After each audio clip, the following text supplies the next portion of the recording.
નમસ્કાર મિત્રો, અમારા વિડીયોમાં આપ સૌનું હાર્દિક સ્વાગત છે. મિત્રો, આજે આપણે વાત કરવાના છીએ અમદાવાદથી હરિદ્વાર જતી ટ્રેનમાં પહેલી વાર મુસાફરી કરવા નીકળેલી 3 નિર્દોષ છોકરીઓ, જેમણે ક્યારેય એકલી ઘર બહાર પગ પણ મૂક્યો નહોતો, પરંતુ રસ્તામાં અચાનક અમદાવાદના નરોડા વિસ્તારમાં રહેતી 3 સખીઓ કાવ્યા, હેમાંગી અને મીરા બાળપણથી એકબીજાની સૌથી નજીકની મિત્ર હતી. ત્રણેય માધ્યમ વર્ગીય પરિવારમાં ઉછરી હતી. તેમના ઘરમાં સંસ્કાર, સ્નેહ અને પરિવારનું મહત્વ પૈસા કરતાં પણ મોટું માનવામાં આવતું હતું. ત્રણેયના માતા પિતા ખૂબ જ પ્રેમાળ હતા, પરંતુ દીકરીઓને એકલી બહાર મોકલવાનો અનુભવ ક્યારેય આવ્યો નહોતો. શાળા, ટ્યુશન, મંદિર અને સગાના ઘરે જ તેમનું જીવન પસાર થતું હતું. ગામની બહાર પણ તેઓ બહુ ઓછા ગયા હતા. ટ્રેનમાં તો તેમણે માત્ર ફિલ્મો જ મુસાફરી જોઈ હતી. એક દિવસ તેમના સમાજના લોકો તરફથી હરિદ્વાર અને ઋષિકેશની યાત્રા રાખવામાં આવી. બધા પરિવારોએ પોતાના સભ્યોના નામ નોંધાવ્યા. કાવ્યાએ હિંમત કરીને પોતાના પિતાને કહ્યું, "પપ્પા, આ વખતે હું પણ જઉં છું." પિતાએ દીકરી તરફ જોયું અને હળવું સ્મિત કરીને કહ્યું, "તું ક્યારેય એકલી બહાર ગઈ નથી, અમને ચિંતા થશે." કાવ્યાની આંખોમાં નિરાશા દેખાઈ. તે સમયે તેની માતાએ કહ્યું, "દીકરીને એક દિવસ તો દુનિયા જોવી જ પડશે, આજે નહીં તો કાલે." થોડા સમય પછી હેમાંગી અને મીરાના માતા પિતાએ પણ મંજૂરી આપી. ત્રણેયની ખુશીનો પાર રહ્યો નહીં. યાત્રાની તારીખ નજીક આવી ગઈ તેમ ઘરમાં તૈયારીઓ શરૂ થઈ ગઈ. નવી બેગ ખરીદાઈ, કપડાં ગોઠવાયા. માતાએ ઘરેથી બનાવેલા થેપલા, પૂરી, શાક, સુખડી અને સવાણું ડબ્બામાં ભરી દીધું. દરેક માતા વારંવાર એક જ વાત કહેતી હતી, કોઈ અજાણ્યા માણસ પાસેથી કંઈ ખાવું નહીં, મોબાઈલ સાચવી રાખજો, એકબીજાનો હાથ છોડતા નહીં અને જ્યાં સુધી પહોંચો નહીં ત્યાં સુધી ફોન કરતા રહેજો. ત્રણેય હસીને કહેતી, "મમ્મી, અમે નાની નથી." પરંતુ માતાઓના ચહેરા પરની ચિંતા ઓછી થતી નહોતી. આખરે યાત્રાનો દિવસ આવી ગયો. વહેલી સવારે 4 વાગ્યે આખું ઘર જાગી ગયું. બહાર હજુ અંધારું હતું. કાવ્યાની માતાએ દીકરીના કપાળે તિલક કર્યું, દહીં સાકર ખવડાવી અને ભગવાનનું નામ લઈને ગળે લગાડી દીધી.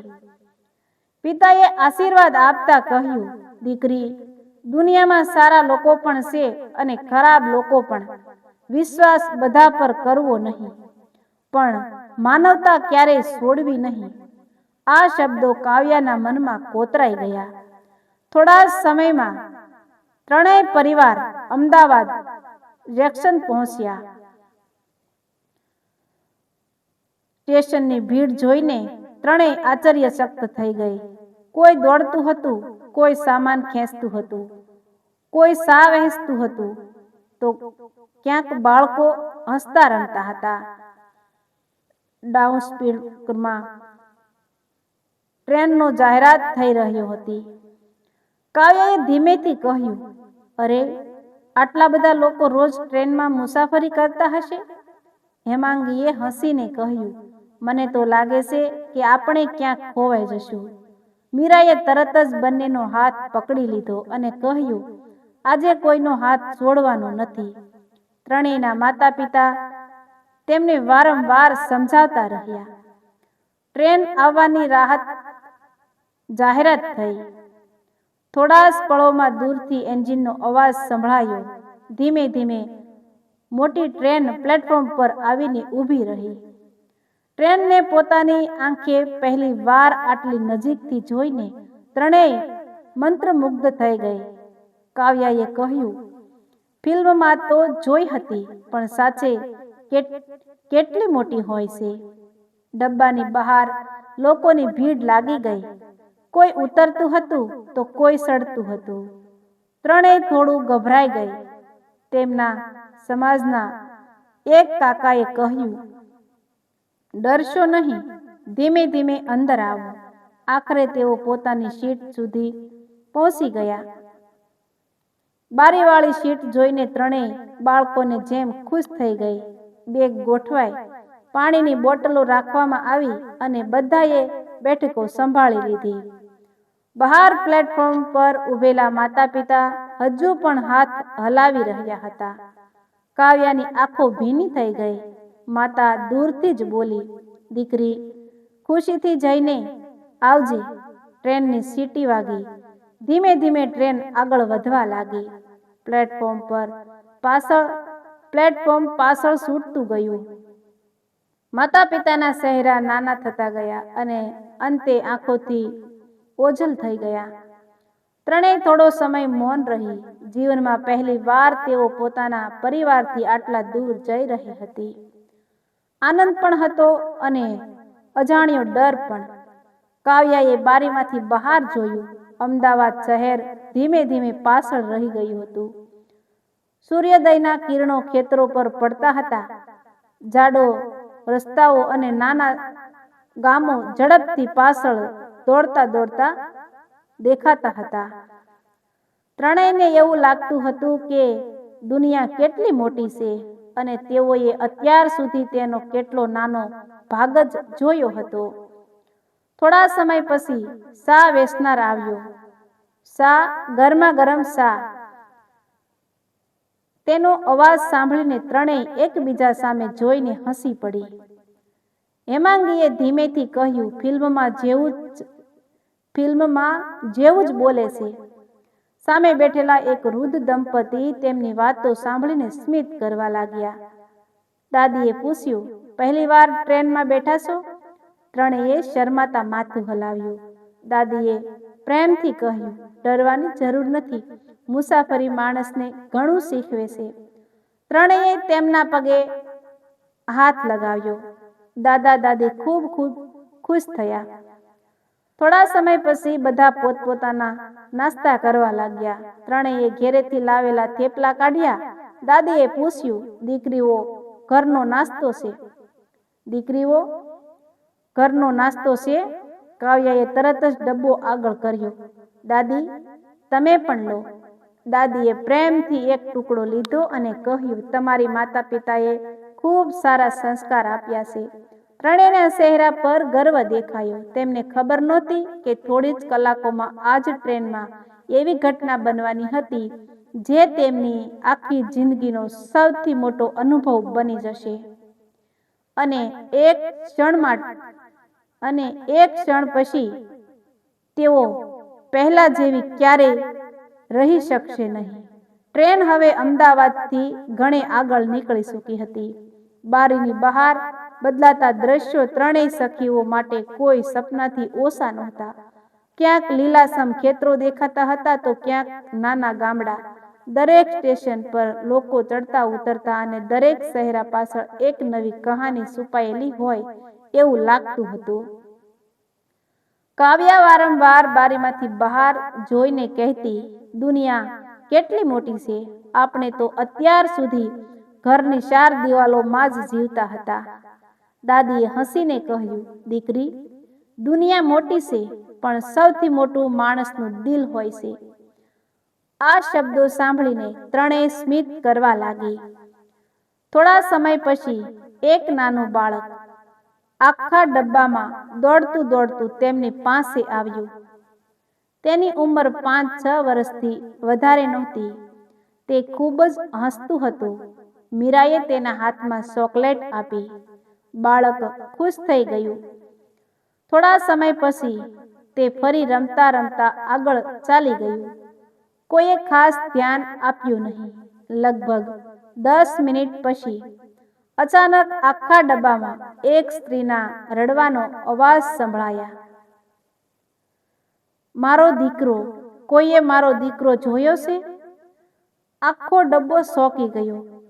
બાળકની માતા ગભરાઈને એક ડબ્બાથી બીજા ડબ્બામાં દોડવા લાગી. તેની આંખોમાંથી આંસુ વહેતા હતા. ટ્રેન પૂર ઝડપે દોડી રહી હતી. ત્રણેય સખીઓ એકબીજાને જોઈ રહી હતી. કાવ્યાએ તરત જ કહ્યું, ચાલો આપણે પણ શોધીએ.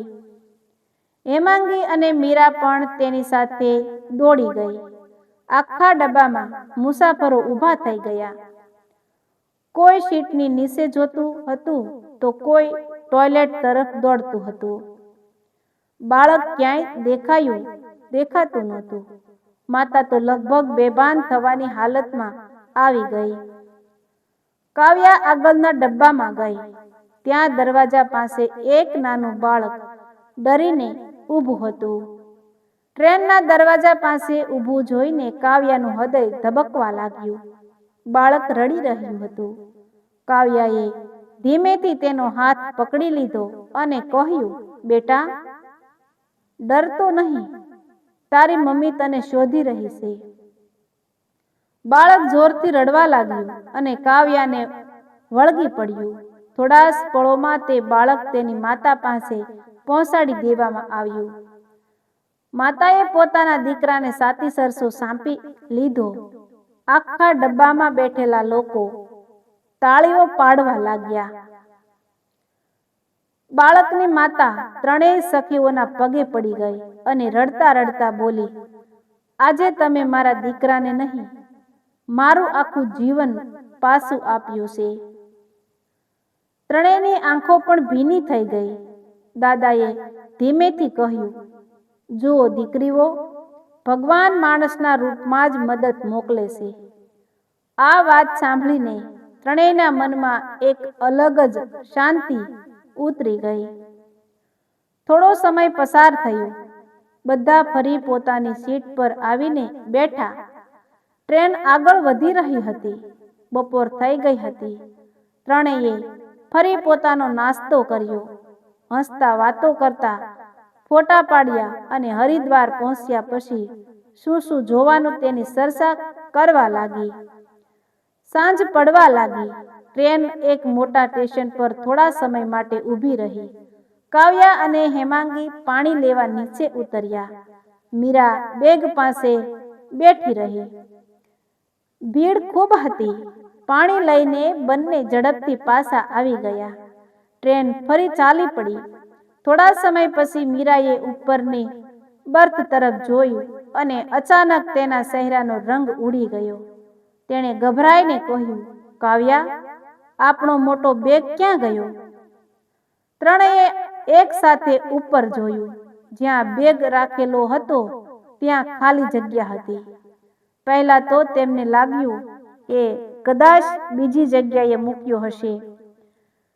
તેમણે આખી સીટ નીચે, ઉપર અને આસપાસ શોધી, પરંતુ બેગ ક્યાંય નહોતી. એ જ બેગમાં ત્રણેયના કપડાં, પૈસા, મોબાઈલના ચાર્જ, ટિકિટની નકલ અને માતા પિતાએ આપેલી જરૂરી વસ્તુઓ હતી. મીરાની આંખોમાંથી તરત જ આંસુ આવી ગયા. હેમાંગી ધ્રુજતા અવાજે બોલી, હવે શું કરીશું? કાવ્યાના હાથ કંપી રહ્યા હતા. જીવનમાં પહેલી વાર ઘરથી આટલા દૂર અને હવે બધો સામાન ગાયબ. ત્રણેયને લાગ્યું કે હવે કદાચ તેઓ હરિદ્વાર પણ નહીં પહોંચી શકે. દાદા દાદીએ તેમની હાલત જોઈ. દાદાએ તરત જ કહ્યું, રડો નહીં, પહેલા શાંતિથી વિચારો. પરંતુ ત્રણેયનું મન શાંત થતું નહોતું. થોડા સમય પછી ટીટી ત્યાં આવ્યો. તેણે આખી વાત સાંભળી. તેણે બીજા ડબ્બામાં પણ તપાસ શરૂ કરાવી. મુસાફરો પણ મદદ કરવા લાગ્યા. પરંતુ દરેક મિનિટ સાથે ત્રણેયનો ડર વધતો જતો હતો. કાવ્યાએ ધીમેથી પોતાની માતાને ફોન કરવાનો પ્રયત્ન કર્યો, પરંતુ નેટવર્ક પણ નહોતું. હવે તેને પહેલી વાર સમજાયું કે ઘરથી દૂર હોવાનો અર્થ શું હોય છે. તેણે બારીમાંથી બહાર અંધારું આકાશ જોયું અને મનમાં માત્ર એક જ પ્રાર્થના કરી, હે ભગવાન, બસ આ એક મુશ્કેલીમાંથી બહાર કાઢી દેજો. પરંતુ તેને ખબર નહોતી કે હજુ તો ચાસી કચોટી શરૂ થવાની હતી. આગામી થોડા કલાકોમાં જે બનવાનું હતું તે તેમની આખી જિંદગી માટે માનવતા પરનો વિશ્વાસ વધુ મજબૂત બનાવી દેશે. રાત ધીમે ધીમે ઘેરી બનતી જઈ રહી હતી. ટ્રેન અંધકારને ચીરીને હરિદ્વાર તરફ દોડી રહી હતી. પરંતુ કાવ્યા, હેમાંગી અને મીરાના મનમાં એક જ વિચાર ચાલતો હતો: બેગ ક્યાં ગયો? ત્રણેયની આંખોમાં ઊંઘનો એક ટીપો પણ નહોતો. વારંવાર તેઓ પોતાની સીટની આસપાસ જોતા. કદાચ કોઈ ચમત્કારથી બેગ મળી જાય. દાદી પ્રેમથી બોલ્યા, દીકરીઓ, ભગવાન પર વિશ્વાસ રાખો. સારા લોકો હજુ દુનિયામાં છે, પરંતુ ડર સામે વિશ્વાસ પણ ક્યારેય નબળો પડી જાય છે. ટીટી ફરી આવ્યો. તેણે કહ્યું, અમે બધા ડબ્બામાં તપાસ કરી છે, પણ હજુ સુધી બેગ મળ્યો નથી. આગળના મોટા સ્ટેશન પર ફરી તપાસ કરાવીશું. આ સાંભળીને મીરા રડી પડી. મારા પપ્પાએ કેટલા પ્રેમથી આ બેગ ખરીદ્યો હતો. મમ્મીએ કેટલા પ્રેમથી બધું ગોઠવ્યું હતું.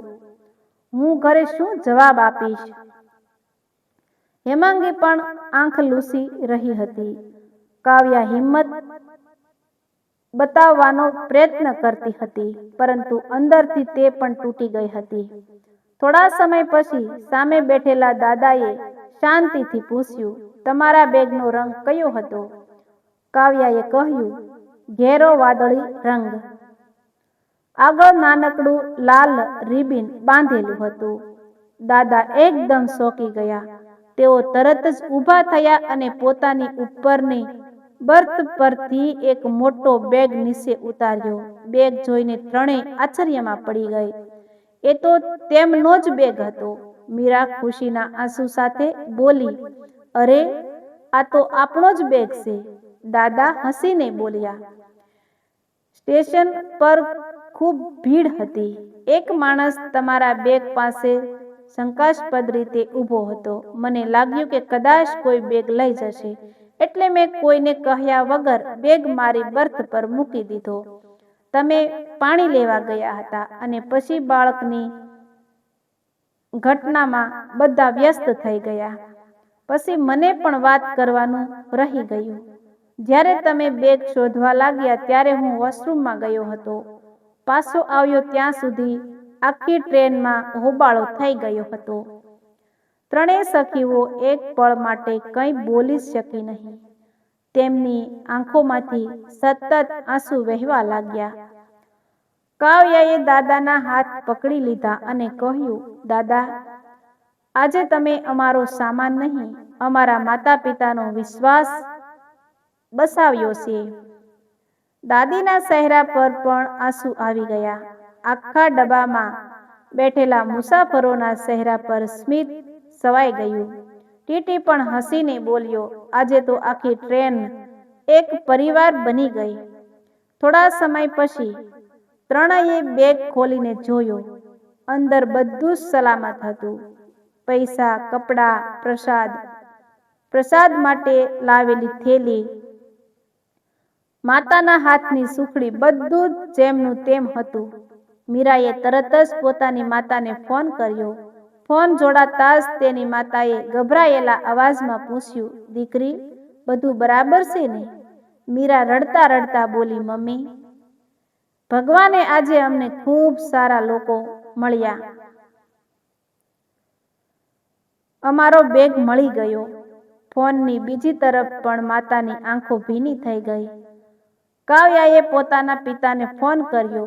પિતાએ માત્ર એટલું જ કહ્યું, મેં કહ્યું હતું ને દીકરી, દુનિયામાં સારા લોકો હજુ પણ છે. આ શબ્દો સાંભળીને કાવ્યાનું હૃદય ભરાઈ આવ્યું. બીજા દિવસે સવારે ટ્રેન હરિદ્વાર સ્ટેશન પર પહોંચી. પ્લેટફોર્મ પર ઉતરતા જ ત્રણેય સૌથી પહેલા ગંગા માતાનું નામ લીધું. તેમના ચહેરા પર હવે પહેલાની જેમ ડર નહોતો, આત્મવિશ્વાસ હતો. તેઓએ દાદા દાદીના પગે લાગી આશીર્વાદ લીધા.